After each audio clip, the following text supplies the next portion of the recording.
तो वहीं गुरुवार रात थराली में बादल फटने से डारबरगढ़ से लेकर थराली तक गांव में काश्तकारों की कृषि भूमि को काफ़ी नुकसान पहुंचा है और संगम स्थित शिव मंदिर भी प्राणमती के तेज उफान की चपेट में आ गया। वहीं प्राणमती नदी के उफान पर बहन से रात भर थराली गांव समेत बाजार क्षेत्र के लोग दहशत में रहे। दूसरी ओर देवाल विकासखंड के हरडी में भी बादल फटने से तबाही का मंजर देखने को मिला।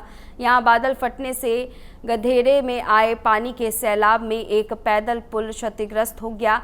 वहीं ग्रामीणों की कृषि भूमि को भी यहां पर काफ़ी नुकसान पहुंचा है। आपको बता दें कि बादल फटने की इन दो घटनाओं से रात्रि में पिंडर नदी के जलस्तर में बहुत ज़्यादा बढ़ोतरी देखने को मिली। पिंडर नदी का जलस्तर इतना ज़्यादा था कि थराली मुख्य बाजार में बसे आवासीय मकानों तक ये पानी आ गया और थराली में रामलीला मैदान से लेकर बेतालेश्वर महादेव मंदिर परिसर के भीतर पिंडर के पानी ने तालाब बना दिया, जहां आवासीय मकानों के बाशिंदों में घरों को खाली कराकर पिंडर नदी का जलस्तर कम होने का इंतजार कर रहे हैं, जिसके बाद धीरे धीरे नदी का जलस्तर कम होने पर लोगों ने राहत की सांस ली। वहीं थराली समेत हरडी और मंदौली के काश्तकारों में स्थानीय प्रशासन की तरफ से भी अब बड़े कदम उठते हुए नजर आ रहे हैं।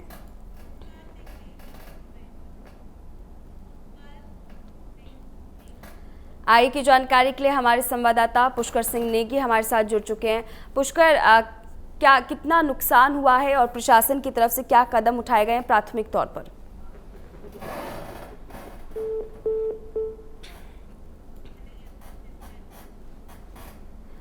हम फिर से जुड़ने की कोशिश करेंगे अपने संवाददाता के साथ में, लेकिन आपको बताते हुए चले कि ये तबाही का मंजर आप हमारे स्क्रीन पर देख पा रहे होंगे। इस मंजर को आप सीधे तौर पर देख सकते हैं किस तरह से पानी का बहाव तेज है। लोगों के अंदर एक डर का माहौल है, क्योंकि अगर ये पानी ग्रामीण इलाकों तक पहुंच गया तो जाहिर तौर पर लोगों के लिए एक बड़ी परेशानी के सबब के रूप में बन सकता है।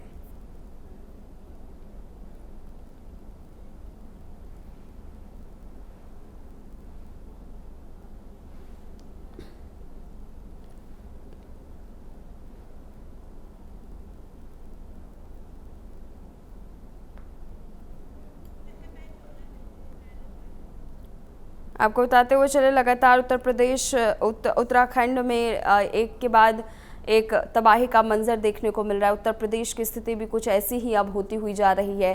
चमोली की ये तस्वीर हम आपको दिखा रहे हैं, जहां पर लगातार पानी के सैलाब से कभी पुल क्षतिग्रस्त हो रहे तो कभी कृषि भूमि क्षतिग्रस्त हो रहे हैं। जाहिर तौर पर इस पूरे प्रकरण को देखते हुए आप समझ सकते हैं कि ग्रामीणों के ऊपर इस वक्त संकट कितना भयावह है।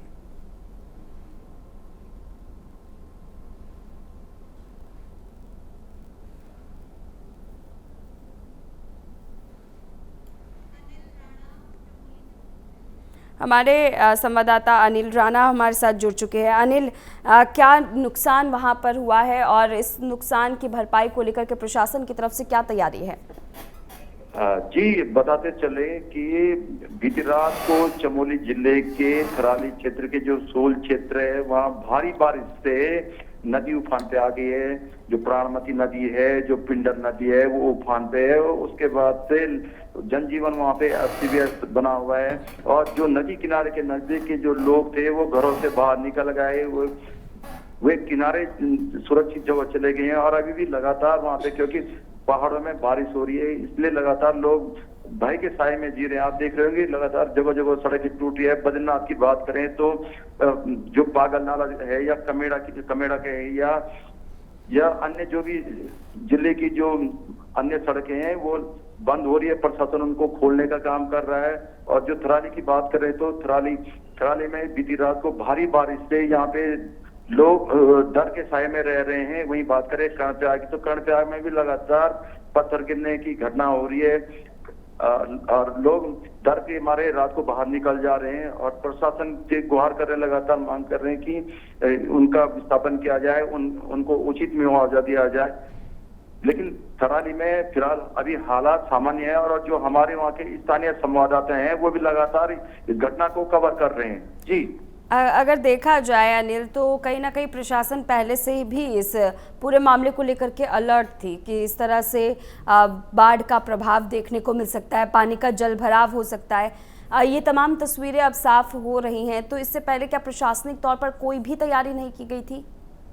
जी, आपको बताते चले कि क्योंकि यहाँ पे ग्रीष्मकालीन राजधानी गैरसैंण के भराड़ीसैंण में इस समय सत्र चल रहा है, मानसून सत्र चल रहा है। तो तमाम जो विधायक है, मंत्री है, मुख्यमंत्री है, वो यहाँ पे विधानसभा सत्र में है अभी। और प्रशासन की पूरी टीम जिला के जो क्षेत्र है, चमोली जिला है, वहाँ उसकी देखरेख हो रही है, मॉनिटरिंग हो रही है। पूरा प्रशासन यहाँ पे उमड़ा हुआ है। तो लगातार वो राहत और बचाव के लिए भी कटिबद्ध हैं और प्रशासन की टीम यहाँ पे लगी हुई है। जी, किसी की जान माल की क्षति होने की भी कोई खबर है अनिल? आपको बताते चले कि अभी तक हमारे पास इस तरह की कोई भी यहाँ पे खबर नहीं पहुंची है। लेकिन जो रुद्रप्रयाग जिला है, वहाँ के केदारनाथ क्षेत्र में 4 नेपाली मजदूरों की बीती रात को भारी बारिश से मलबे में दबने की सूचना हमारे पास पहुंची है। ठीक है अनिल, हमारे साथ जुड़ने के लिए आपका बहुत बहुत शुक्रिया।